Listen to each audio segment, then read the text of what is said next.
on ne se rend pas forcément compte à quel point le nom d'Uranus peut être tordant pour un anglophone. Et oui, pour eux, c'est la planète Uranus. Pourtant, les choses auraient pu suivre un autre cours. À l'origine, Uranus devait porter le nom noble et imposant de George en hommage au roi George III, conformément aux souhaits des astronomes. Mais ils ont finalement renoncé à cette idée, et aujourd'hui, Uranus est souvent la cible de moqueries. Si vous calculez le coût total d'une mission spatiale et que vous le rapportez au poids de sa cargaison, vous obtiendrez des chiffres vertigineux. En 2016, d'après les experts, il fallait compter 10 000 $ pour expédier une livre de matériel dans l'espace. Mais désormais, les coûts se sont envolés. Le fret des vaisseaux Cygnus dépasse les 43 000 $ par livre, tandis que les nouvelles capsules de SpaceX affichent un tarif avoisinant les 27 000 $. Vous trouvez excessif de payer 5 $ pour une bouteille d'eau à l'aéroport. Imaginez alors qu'une bouteille d'eau dans l'espace coûterait entre 9 000 et 43 000 $, et cela uniquement pour sa livraison. En ce qui concerne l'eau dans l'espace, elle était autrefois considérée comme une ressource extrêmement rare. Cependant, la réalité est tout autre. De la glace d'eau se trouve un peu partout dans notre système solaire. Il n'est donc pas nécessaire de payer des sommes astronomiques pour une bouteille à 43 000 $. Cette glace se cache dans les comètes, les astéroïdes et même dans des cratères peu visibles sur Mercure et la Lune.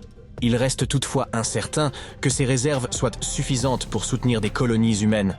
Mars, par exemple, recèle de la glace à ses pôles, dissimulée sous la poussière et le givre en surface.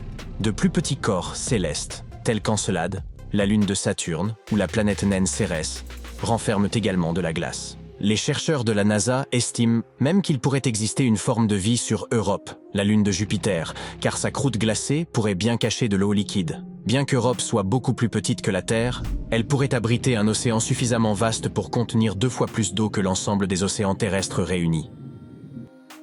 En 2009, des chercheurs étudiant un vaste nuage de gaz et de poussière au cœur de notre galaxie ont fait une découverte des plus surprenantes. Ils ont identifié la présence de formiate d'éthyle dans ce nuage. Cette molécule chimique est à l'origine de la saveur agréable des framboises et dégage un parfum qui rappelle celui du rhum. Par ailleurs, une région voisine regorge d'éthanol, la même substance que l'on retrouve dans les boissons alcoolisées. En fait, il y aurait dans cette région suffisamment d'alcool pour offrir à chaque habitant de la Terre 300 000 pintes de bière quotidienne, et ce, pour le prochain milliard d'années. Aussi étonnant que cela puisse paraître, il existe bel et bien un trou noir sur Terre. En effet, la création d'un trou noir en laboratoire s'est avérée une démarche incontournable. L'observation des trous noirs dans l'espace réel étant encore hors de portée, il n'a été possible de les étudier qu'en les recréant artificiellement dans des environnements contrôlés. Un groupe de scientifiques néerlandais a entrepris d'explorer la mystérieuse théorie du rayonnement de Hawking, développée par le célèbre physicien du même nom. En utilisant des atomes pour simuler un horizon des événements, ils ont manipulé des électrons, ce qui a entraîné une hausse de température évoquant un espace-temps plat. Alors que les particules traversaient des fluctuations quantiques, un anneau de rayonnement infrarouge s'est formé autour du trou noir créé en laboratoire, confirmant ainsi en partie les prédictions de Hawking. Cela peut paraître incroyable, mais il est tout à fait possible d'être allergique à la Lune. Pour résumer, lors de la dernière mission Apollo, les astronautes ont ramené un nombre record d'échantillons de roches. De plus, pour la première fois, un scientifique de métier, le géologue Jack Schmitt, faisait partie de l'équipe. Grâce à ces prélèvements, les chercheurs ont pu approfondir leurs connaissances sur le champ magnétique de la Lune et son passé volcanique. Durant l'expédition, il est apparu que Jack Schmitt souffrait d'une allergie à la poussière lunaire. Cette poudre fine et abrasive s'agrippait à son équipement et à sa peau, provoquant une irritation de ses sinus, de son nez, de ses yeux et de sa gorge pendant plusieurs heures après le retrait de son casque. Les étoiles à neutrons sont d'une densité prodigieuse, se résumant essentiellement à un amas de neutrons comprimés dans un espace extrêmement restreint. Si vous pouviez en prélever une cuillère à café, cette matière pèserait davantage que l'ensemble de la population mondiale réunie. Pour égaler la densité d'une étoile à neutrons, il nous faudrait tous nous comprimer dans un espace aussi minuscule qu'un morceau de sucre. Non merci.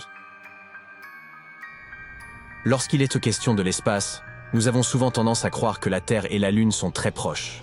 Pourtant, en réalité, il serait possible d'intercaler l'ensemble des autres planètes de notre système solaire entre elles. La distance moyenne qui les sépare est d'environ 384 000 km. Même en additionnant les diamètres des 7 planètes, il resterait encore un peu d'espace libre, soit environ 8 000 km. En 2011, des scientifiques ont réalisé une découverte révolutionnaire en identifiant un immense réservoir d'eau dans l'espace. Ce volume d'eau, équivalent à 140 000 milliards de fois celui de tous les océans terrestres, suffirait à fournir à chaque personne sur Terre l'équivalent de l'eau contenue sur une planète, multiplié par 20 000. Ce réservoir a été localisé à proximité d'un trou noir massif, connu sous le nom de quasar, qui attirait de la matière tout en émettant de l'énergie.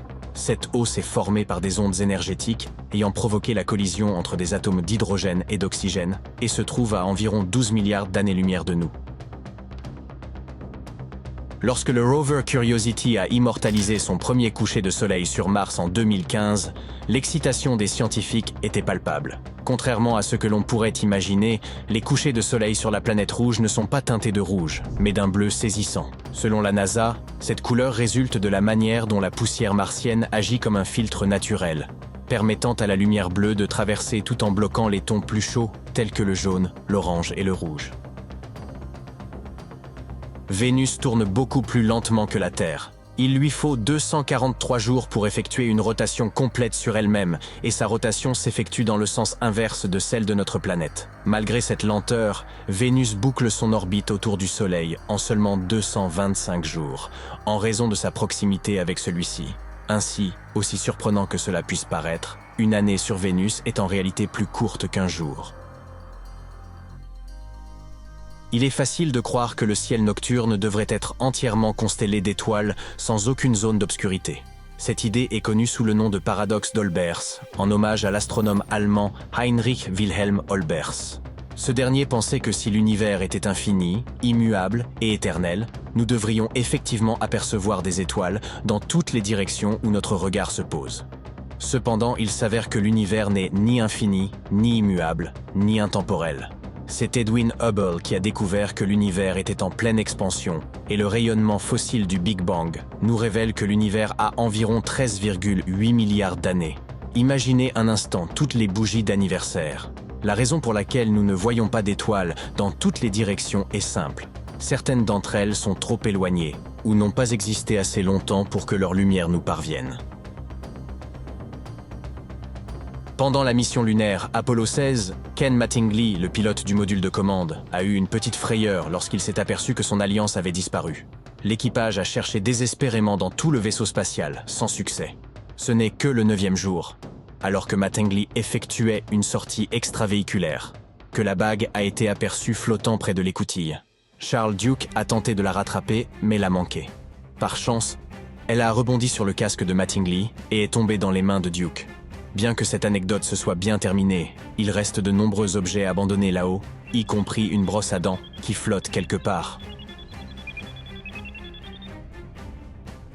Mercure, déjà la plus petite planète de notre système solaire, sans compter Pluton bien entendu, est également la 2e plus dense après la Terre.